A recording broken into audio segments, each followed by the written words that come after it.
Grabe. Grabe ang init dito guys.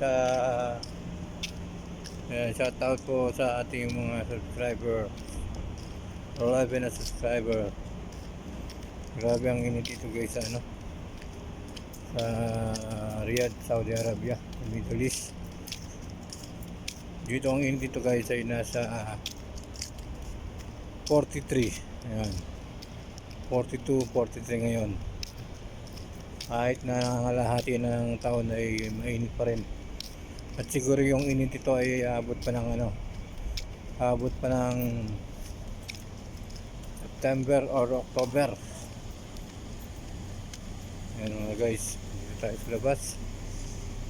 Ingin kaya sa mga OFW, mga kaibigan natin mga OFW, kababayan natin, sa mga nandito sa Saudi Arabia, Middle East. At mag-ingat po tayo mga guys.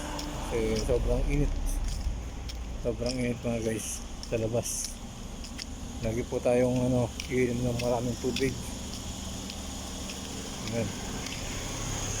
Salamat po sa inyong lahat.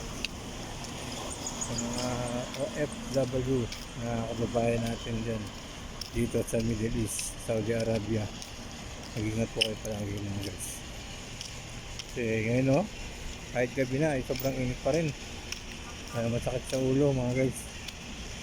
Ingat po kayo palagi. Thank you so much. Kahit dito ay gabi na ay mainit pa rin ang simoy, ang hangin. Thank you.